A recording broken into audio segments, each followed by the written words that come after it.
Hi everyone, it's Coria Chaveste, recruitment specialist with Girl Scouts of Southwest Texas, once again welcoming you to another episode of our Girl Scout Virtual Book Club. Today is episode 4 of our Harry Potter and the Sorcerer's Stone series. Today we'll be reading chapter 4, which is called The Keeper of the Keys. So like normal, we are going to read through the chapter today and we are going to have some trivia questions at the end, so make sure you're paying attention. And we'll have a short activity at the end of the video. Make sure to comment your answers to the trivia questions as well as to our little activity in the comments below. And don't forget to tell me your name and where you're from as well. Ready? Here we go. Let's dive in. Chapter 4, The Keeper of the Keys. Boom! They knocked again. Dudley jerked awake. "Where's the cannon?" he said stupidly. There was a crash behind them and Uncle Vernon came skidding into the room. He was holding a rifle in his hands. Now they knew what had been in the long, thin package that he had bought with them. "Who's there?" he shouted. "I warn you, I'm armed." There was a pause. Then, smash! The door was hit with such a force that it swung clean off the hinges and with a deafening crash landed flat on the floor. A giant of a man was standing in the doorway, his face almost completely hidden by a long shaggy mane of hair and a wild tangled beard, but you could make out his eyes glinting like black beetles under all the hair. The giant squeezed his way into the hut, stooping so that his head just brushed the ceiling. He bent down, picked up the door, and fitted it easily back into the frame. The noise of the storm outside dropped a little. He turned to look at them all. "Couldn't make us a cup of tea, could ya? It's not been an easy journey." He strode over to the sofa where Dudley sat, frozen with fear. "Budge up, yeah, you great lump," said the stranger. Dudley squeaked and ran to hide behind his mother, who was crouching terrified behind Uncle Vernon. "Ah, here's Harry," said the giant. Harry looked up into a fierce, wild, shadowy face and saw the beetle eyes were crinkling with a smile. "Last time I saw you, you was only a baby," said the giant. "You look a lot like your dad, but you got your mom's eyes." Uncle Vernon made a funny rasping noise. "I demand that you leave at once, sir," he said. "You are breaking and entering." "Ah, shut up, Dursley, you great prune," said the giant. He reached over to the back of the sofa, jerked the gun out of Uncle Vernon's hands, bent it into a knot as easily as it had been made out of rubber, and threw it in the corner of the room. Uncle Vernon made another funny noise, like a mouse being trodden on. "Anyway, Harry," said the giant, turning his back on the Dursleys, "a very happy birthday to you. Got something for you here. I might have sat on it at some point, but it'll taste all right." From inside his pocket of his black overcoat, he pulled a slightly squashed box. Harry opened it with trembling fingers. Inside was a large, sticky chocolate cake with "Happy Birthday, Harry" written in it with green icing. Harry looked up at the giant. He meant to say thank you, but the words got lost on the way to his mouth, and what he said instead was, "Who are you?" The giant chuckled. "True, I haven't introduced myself. Rubeus Hagrid, keeper of keys and grounds at Hogwarts." He held out an enormous hand and shook Harry's whole arm. "What about that tea then, eh?" he said, rubbing his hands together. "I'm not saying no to something stronger if you've got it, mind." His eyes fell on the empty grate with the shriveled chip bags in it, and he snorted. He bent down over the fireplace. They couldn't see what he was doing, but when he drew back a second later, there was a roaring fire there. It filled the whole damp hut with flickering light, and Harry felt the warmth wash over him as though he'd sunk into a hot bath. The giant sat back down on the sofa, which sagged under his weight, and began taking all sorts of things out of his pockets of his coat. A copper kettle, a squashy package of sausages, a poker, a teapot, several chipped mugs, and a bottle of some amber liquid that he took a swig from before starting to make tea. Soon the hut was full of sound and smell of sizzling sausage. Nobody said a thing while the giant was working, but as he slid the first 6 fat, juicy, slightly burnt sausages from the poker, Dudley fidgeted a little. Uncle Vernon said sharply, "Don't touch anything he gives you, Dudley." The giant chuckled darkly. "Your great puddin' of a son don't need fattening any more, Dursley, don't worry." He passed the sausages to Harry, who was so hungry he never tasted anything so wonderful, but he still couldn't take his eyes off the giant. Finally, as nobody seemed to be explaining anything, he said, "I'm sorry, but I still don't really know who you are." "Call me Hagrid," he said. "Everyone does, and like I told you, I'm keeper of keys at Hogwarts. You know all about Hogwarts, of course." No, said Harry. Hagrid looked shocked. Sorry, said Harry quickly. Sorry? Barked Hagrid, turning to stare at the Dursleys, who shrank back into the shadows. It's them who should be sorry. I know you weren't getting your letters, but I never thought you wouldn't know about Hogwarts, for crying out loud. Did you ever wonder where your parents learned it all? Oh, what? Asked Harry. Oh, what? Hagrid thundered. Now wait just a second. He leapt to his feet and his anger seemed to fill the whole hut. The Dursleys were cowering against the wall. Do you mean to tell me, he growled at the Dursleys, that this boy knows nothing about anything? Harry thought that this was going a bit far. He had been to school after all, and his marks weren't bad. I know some things, said Harry. I can, do math and stuff. But Hagrid simply waved his hand and said, about our world. I mean your world. My world. Your parents' world. What world? Hagrid looked as if he was about to explode. Dursley, he boomed. Uncle Vernon, who had gone very pale, whispered something that sounded like Mimblewimble. Hagrid stared wildly at Harry. But you must know about your mom and dad, he said. I mean, they're famous. You're famous. What? My mom and dad weren't famous, were they? You don't know? You don't know? Hagrid ran his fingers through his hair, fixing Harry a bewildered stare. You don't know what you are? He said finally. Uncle Vernon suddenly found his voice. Stop! He commanded. Stop right there, sir. I forbid you to tell the boy anything. A braver man than Vernon Dursley would have quailed under the furious look Hagrid now gave him. When Hagrid spoke, his every syllable trembled with rage. You never told him what was in the letter Dumbledore left for him. I was there. I saw Dumbledore leave it. Dursley, and you kept it from him all these years? Kept what from me? Harry said eagerly. Stop! I forbid you! Yelled Uncle Vernon in a panic. Aunt Petunia gave a gasp of horror. Ah, go boil your heads, both of you, said Hagrid. Harry, you're a wizard. There was silence inside the hut. Only the sea with the whistling wind could be heard. I'm a what? Said Harry. A wizard, of course, said Hagrid, sitting back down onto the sofa, which groaned and sank even lower. And a thumping good one, I'd say, once you've been trained up a bit. With a mom and dad like yours, what else would you be? And I reckon it's about time you read your letter. Harry stretched out his hand at last to take the yellowish envelope addressed in emerald green to Mr. H. Potter, the floor, hut on the rock, the sea. He pulled out the letter and read, Hogwarts School of Witchcraft and Wizardry, Headmaster Albus Dumbledore, Order of Merlin, First Class, Grand Source, Chief Warlock, Supreme Mugwump, International Courtesy of the Wizards. Dear Mr. Potter, we are pleased to inform you that you have been accepted at Hogwarts School of Witchcraft and Wizardry. Please find enclosed a list of all necessary books and equipment. Term begins on September 1st. We await your owl by no later than July 31st. Yours sincerely, Minerva McGonagall, Deputy Headmistress. Questions exploded inside Harry's head like fireworks, and he couldn't decide which to ask first. After a few minutes, he stammered, What does it mean they await my owl?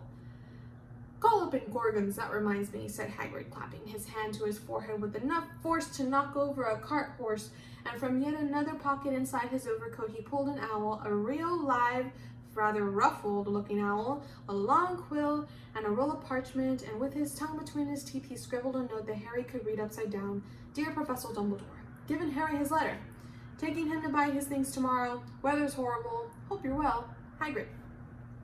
Hagrid rolled up the note, gave it to the owl, which clamped it in his beak, went to the door, and threw the owl out into the storm. Then he came back and sat down as though this was as normal as talking on the phone.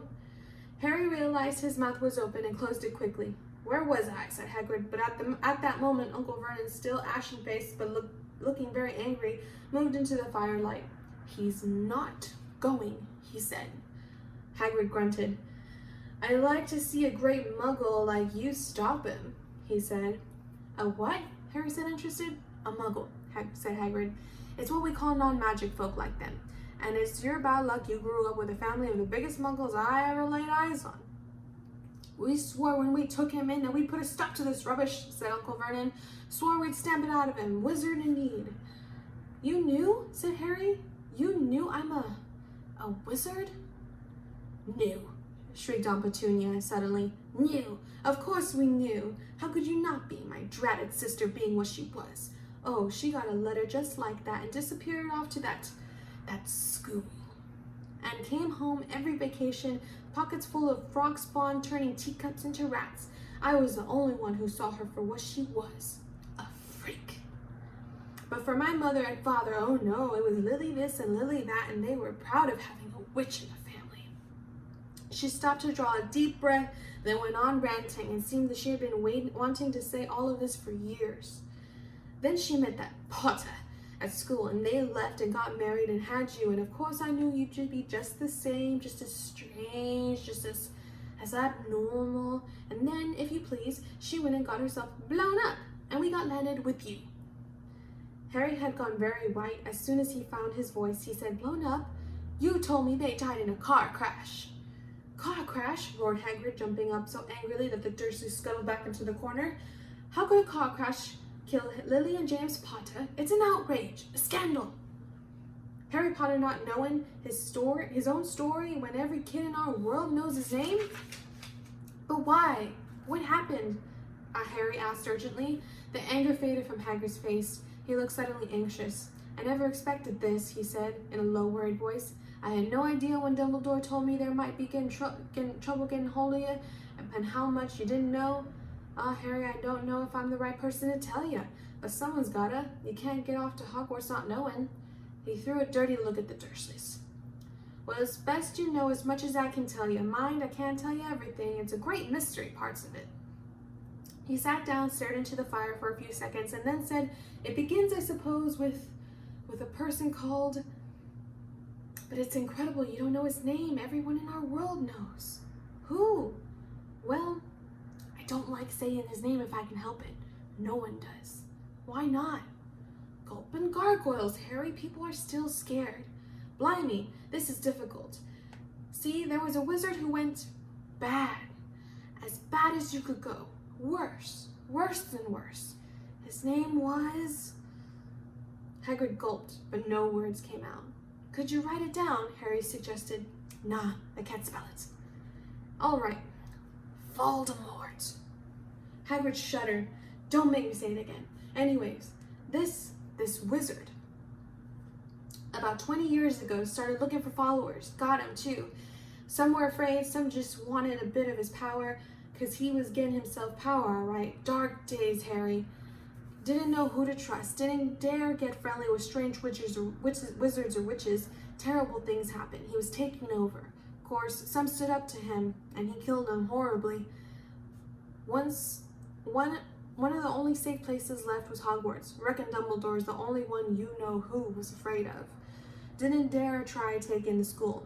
Not just then, anyway. Now your mom and dad were as good of a witch and wizard as I ever knew. Head boy and girl at Hogwarts in their day. Suppose the mystery is why you know who never tried to get him on his side before. Probably because they were too close to Dumbledore and didn't want anything to do with the dark side. Maybe he thought he could persuade him. Maybe he just wanted him out of the way. All anyone knows is he turned up in the village where you was all living on Halloween 10 years ago. You were just a year old. He came to the house and Hagrid suddenly pulled out a very dirty spotted handkerchief and blew his nose with a sound like a foghorn. Sorry, he said. It's just that sad. Your mom and dad are nicer people you couldn't find. Anyway, you know who killed him. And then, and this is the real mystery of the thing, he tried to kill you too. Wanted to make a clean job of it, I suppose. Or maybe he just liked killing by then, but he couldn't do it. Never wondered how you got that mark on your forehead. That was no ordinary cut. That was what you get when a powerful evil curse touches you. Took care of your mom and dad and your house even, but it didn't work on you, and that's why you're famous, Harry. No one ever lived after he decided to kill him. No one except you. And he'd kill some of the best witches or wizards of the age. The McKinnons, the Bones, the Pruitts, and you was only a baby, and you lived. Something very painful was going on in Harry's mind. As Hagrid's story came to a close, he saw again the blinding flash of green light more clearly than he had ever remembered it before, and he remembered something else. For the first time in his life, a high, cold, cruel laugh. Hagrid was watching him sadly. Took you from the ruined house myself on Dumbledore's orders, brought you to this lot. Load of old tosh, said Uncle Vernon. Harry jumped, as he had almost forgotten that the Dursleys were there. Uncle Vernon certainly seemed to have got back his courage. He was glaring at Hagrid, his fists were clenched. Now you listen here, boy, he snarled. I accept that there's something strange about you, probably nothing a good beating wouldn't have cured. And as for all of this about your parents, well, they were weirdos, no denying it, and the world's better off without them, in my opinion. As for all they've got, getting mixed up with these wizarding types, just what I expected. Always knew they'd come to a sticky end. But at that moment, Hagrid leapt from the sofa and drew a battered pink umbrella from inside his coat, pointing this at Uncle Vernon like a sword, and he said, I'm warning you, Dursley. I'm warning you one more word. In a danger of being spread on the end of the umbrella by the bearded giant, or speared on the end of the umbrella by the bearded giant, Uncle Vernon's courage failed again, and he flattened himself against the wall and fell silent. That's better, said Hagrid, breathing heavily and sitting back down on the sofa, which this time sagged right down to the floor. Harry, meanwhile, still had questions to ask, hundreds of them. But what happened to you-know-who? Good question, Harry. Disappeared. Vanished. Same night he tried to kill you. Makes you even more famous. That's the biggest mystery. See, he was getting more and more powerful. Why'd he go? Some say he died. Codswallop, in my opinion. Don't know if he had enough human in him left to die. Some say he's still out there, biding his time, but I don't believe it. People who was on his side came back to ours. Some of them came out of kind of trances. Don't reckon they could have done it if he wasn't coming back. Most of us reckon he's still out there somewhere, but lost his powers, too weak to carry on. 'Cause something about you finished him, Harry. There was something going on that night that he hadn't counted on. I don't know what it was, no one does, but something about you stumped him, all right. Hagrid looked at Harry with warmth and respect blazing in his eyes, but Harry, instead of feeling pleased and proud, felt quite sure there had been a horrible mistake. A wizard? Him? How could he possibly be? He spent his life being clouded by Dudley and bullied by Aunt Petunia and Uncle Vernon. If he was really a wizard, why hadn't they been turned into warty toads every time they tried to lock him in the cupboard? If he'd once defeated the greatest sorcerer in the world, how come Dudley had always been able to kick him around like a football? Hagrid, he said quietly, I think you must have made a mistake. I don't think I can be a wizard.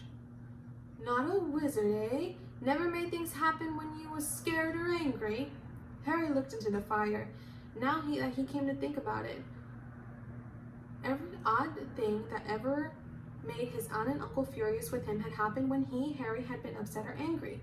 Chased by Dudley's gang, he had somehow found himself out of their reach. Dreading going to school with that ridiculous haircut, he managed to grow it back. And the very last time Dudley had hit him, hadn't he gotten his revenge without even realizing he was doing it? Hadn't he set a boa constrictor on him? Harry looked back at Hagrid, smiling, and saw that Hagrid was positively beaming at him. See, said Hagrid, Harry Potter not a wizard. You wait, you'll be right famous at Hogwarts.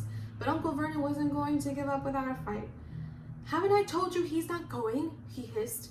He's going to Stonewall High and he'll be grateful for it. I've read those letters and he needs all sorts of rubbish. Spell books, wands, and if he wants to go, a great muggle like you won't stop him, growled Hagrid. Stop Lily and James Potter's son from going to Hogwarts? You're mad! His name's been down ever since he was born. He's off to the finest school of witchcraft and wizardry in the world. 7 years there and he won't know himself. He'll be with the youngsters of his own sort for a change, and he'll be under the greatest headmaster Hogwarts ever had. Albus Stumble, I'm not paying for some crackpot old fool to teach him magic tricks, yelled Uncle Vernon. But he had finally gone too far. Hagrid seized his umbrella and whirled it over his head. Never, he thundered. In insult Albus Dumbledore in front of me! He brought the umbrella swishing through the air, pointed at Dudley. There was a flash of violet light, a sound like a firecracker, a sharp squeal, and the next second, Dudley was dancing on the spot with his hands clasped over his fat bottom, howling in pain. When he turned his back on them, Harry saw a curly piggy tail poking through a hole in his trousers. Uncle Vernon roared, pulling Aunt Petunia and Dudley into the other room. He cast one last terrified look at Hagrid and slammed the door behind them. Hagrid looked down at his umbrella, stroked his beard.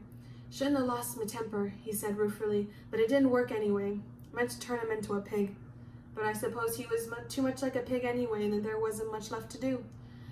He cast a sideways look at Harry under his bushy eyebrows. "Be grateful if you didn't mention that to anyone at Hogwarts," he said. I'm not supposed to do magic, strictly speaking. I was allowed to do it for a bit. Follow you and get your letters into you and stuff. One of the reasons I was so keen to take the job." "Why aren't you supposed to do magic?" asked Harry.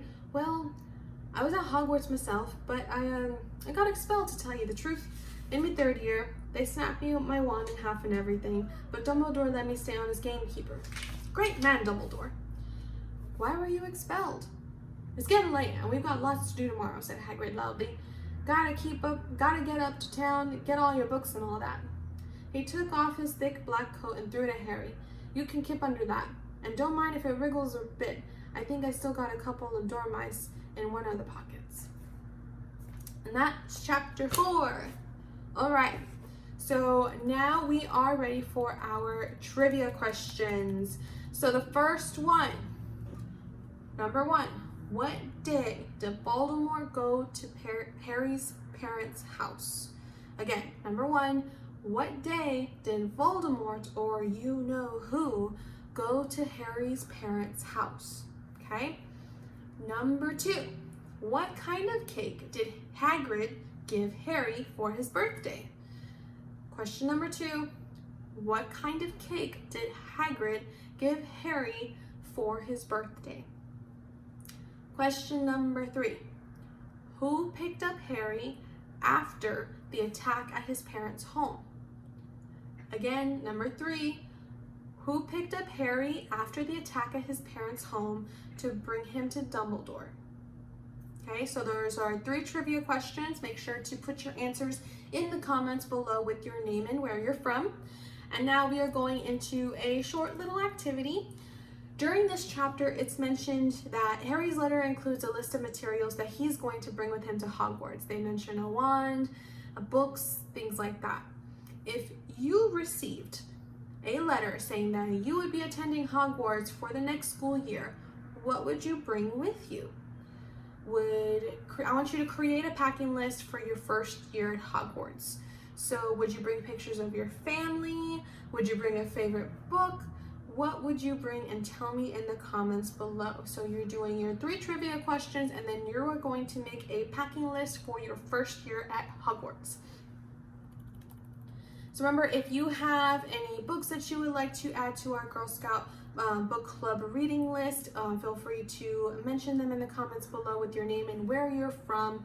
Do not forget to check out Pottermore from Home, as well as our Girl Scouting from Home page. I do have some links here. You can find them on our website. And please keep an eye out for more book club postings. If you miss a book club posting or a video, we are actually keeping them on file on our website on our Girl Scouting from Home page, so don't forget to check that out. I want you all to keep up the good work, and I look forward to seeing you on our next episode. Bye!